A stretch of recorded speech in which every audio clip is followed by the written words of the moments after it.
నమస్తే రమగారు. నమస్తే జయ. రమగారు, మనకి సంకటహర చతుర్థి ఉంది. ఈ రోజు యొక్క విశిష్టత. ప్రతి నెల వస్తుంది. అవును. నెల నెల వచ్చేది. పౌర్ణమి తర్వాత వచ్చే 4వ రోజు. దీంట్లో ఒక సాధారణ నియమం ఏంటంటే చవితి రాత్రిపూట ఉండాలి.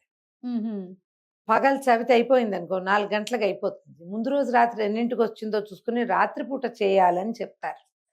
ఈ సంకటహార చతుర్థులు చేయటము మన వైపు కంటే ఎక్కువగా తమిళ, కర్ణాటక, మహారాష్ట్ర ప్రాంతాల్లో కనపడుతుంది. ఈ ప్రాంతాల్లో గాణాపత్యం అని ఒక ప్రత్యేక మతం ఉంది జయ. మనకి ఉన్నాయి కదా రకరకాల మతాలు, శైవం, వైష్ణవం, సౌరం, హ్మ్. శాక్తేయం. దాంతోపాటు గాణాపత్యము అంటే గణపతి యొక్క మతం. హుహు. విశేషంగా మహారాష్ట్రియన్స్ కనపడతారు. వాళ్ళు ఎక్కువగా బప్ప, గణపతి బప్ప. గణపతి బప్పానే, బప్ప అన్నిటికీ బప్పానే.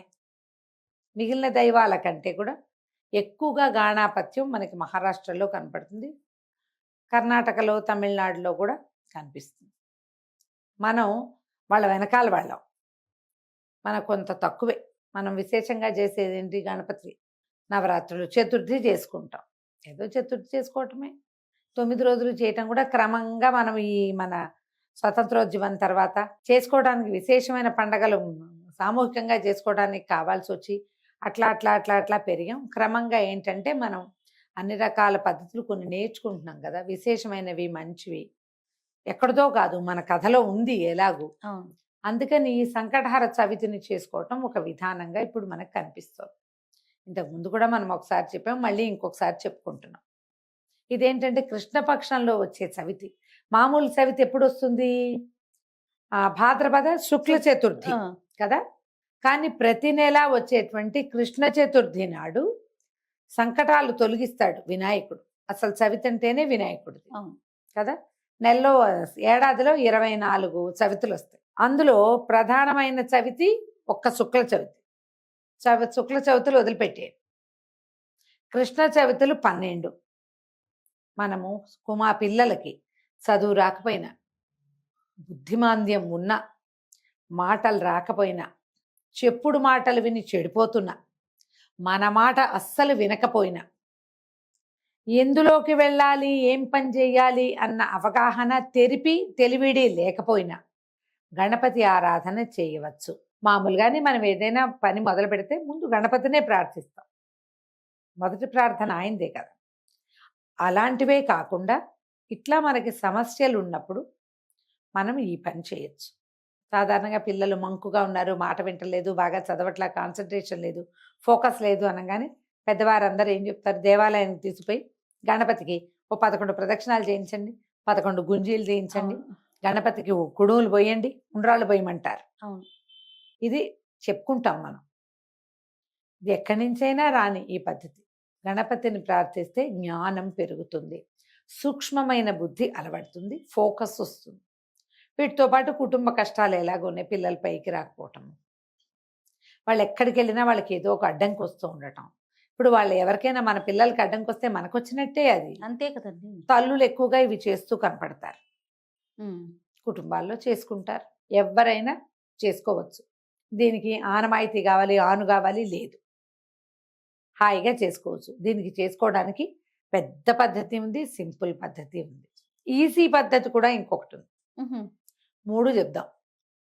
పెద్ద పద్ధతి ఏంటంటే పగలు ఉపవాసం ఉండి సాయంకాలం చంద్రోదయం కాగానే చక్కగా గణపతిని, మట్టి వినాయకుడిని బాగా పూజించుకుని విశేషమైన సేవ. మనకి వినాయక చవితి నాడు ఎట్లా షోడశోపచారాలు చేసుకుంటాము, అవునండి. షోడశోపచారాలు చేసి గణేశోత్పత్తి కథ చెప్పుకుని, వినాయక చవితి నాడు ఎట్లా నివేదనలు పెడతామో అట్లాగే చక్క కుడుములు, ఉండ్రాళ్ళు, బెల్లము, పటిక బెల్లము, పానకము, వడపప్పు అన్నీ చేసి నివేదన చేసి, సో ఆ చంద్రోదయం పూర్తిగా అయ్యాక భోజనం చేయటం. హ్మ్. ఇప్పుడు ఇన్ని రకాలు చేయాలంటే ఈ ఉద్యోగస్తులు, చిన్నపిల్లల వాళ్ళు, కొంతమంది చేయి పట్టని వాళ్ళు కష్టపడతారు అవును. కదా.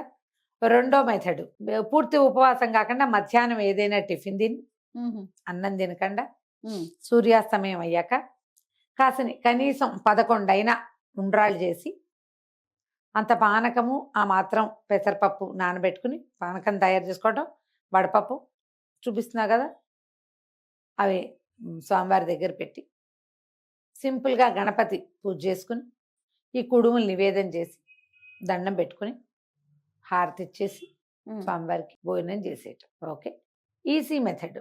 ఉపవాసం ఉంటారో ఉండరో ఏదో ఒకటి మీకు దోచింది. సంకటహర చతుర్థి నాడు సాయంకాలం గణపతి ఆరాధన జరిగే ఏ దేవాలయానికైనా వెళ్ళిపోయి అక్కడ అష్టోత్తరమో ఏదో పూజ చేస్తారు, అది చేయించుకుని హారతి ఇచ్చే వేళకి చూసి దండం పెట్టుకుని ప్రసాదం పెడతారు, పుచ్చుకోండి. సంకటహర చతుర్థి నాడు ఇలా కూడా చేసుకోవచ్చు. ఓకే, మీరు ఏది చేయగలిగితే అది చేయండి. ప్రతి నెల వస్తాయి. దీనికి ఈజీ మెథడ్ ఏంటి, మన దగ్గర ఒక క్యాలెండర్ ఉంటే క్యాలెండర్లో వాళ్ళే బుజ్జి వినాయకుడు బొమ్మ వేసి కనపడుతుంది. మీరు రౌండ్ ఆఫ్ చేసి పెట్టుకోండి. గ్రీన్ కలర్ తోటో రెడ్ కలర్ తోటో గుర్తుంటుంది. ఫోన్లో పెట్టుకోండి, లేకపోతే రిమైండర్స్ పెట్టుకుంటాం కదా, ఈరోజు సంకటహర చతుర్థి అని అదే మనకి తట్టి లేపుతుంది పొద్దున్నే. ఈ విధానాల్లో మీరు ఏది కుదిరితే అది చేసుకోండి. దీంతో పాటు మంగళవారము చవితి సంకటహర చతుర్థి వస్తే అంగారక చతుర్థి అంటారు. అది చాలా మంచిది. అది ఇంకా విశేషమైన ఫలితాన్ని ఇస్తుంది. సంవత్సరంలో 1-2 సార్లు రావచ్చు. ఈ ఏడాది ఇంకా మన చూడ క్యాలెండర్ చెప్తాం కదా, అప్పుడు చెప్పుకుందాం ఆ సంకటహర చతుర్థులు ఎన్ని ఉన్నాయి, అంగారక చతుర్థి వచ్చిందా లేదా అనేది చూసి చెప్దాం. ఓకే, జనవరి 1 తర్వాత క్యాలెండర్ చేస్తాం కదా ఒకరోజు, అప్పుడు చెప్పచ్చు. ఎప్పుడు కూడా చవితి నాడు ఉపవాసం ఉంటే మీరు సంకటహర చతుర్థి స్వామిని పూజించాలి అన్న ఆలోచన ఉంటే మొదట నోటికి తాళం వేసుకోండి. వారిని దుర్భాషలాడద్దు. గొడవకి దారి తీసే ఏ విషయంలోకి మీరు వెళ్ళబోకండి. ఈ జ్ఞాపకాన్ని పాటించండి, మర్చిపోవద్దు. ఈ నియమం ఉండాలి. ఉండి మనం చక్కగా పూజ చేసుకోవచ్చు. నేనైతే మధ్యలోదే పాటిస్తాను జయ. 99% నేను పగలు ఏదైనా కాస్త కొద్దిగా తిని మధ్యాహ్నం భోజనం చేయను. చిన్న టిఫిన్ ఏదైనా తిని మార్నింగ్ బ్రేక్ఫాస్ట్ చేస్తే ఇంకా లంచ్ లేదు. సాయంకాలం వేసరికి ఉండ్రాలు చేసేసుకుని నాకు రుణహర్తృ గణపతి స్తోత్రం ఉంది. గణపతి 12 నామావళి 16 నామావళి ఉన్నాయి. ఈ 3 రోజువారీ చదువుకునేవి. అందులో ఒక మంత్రం వస్తుంది రుణహర్తృ గణపతి స్తోత్రంలో. ఆ మంత్రాన్ని ఎక్కువ సార్లు చేసుకుంటారు.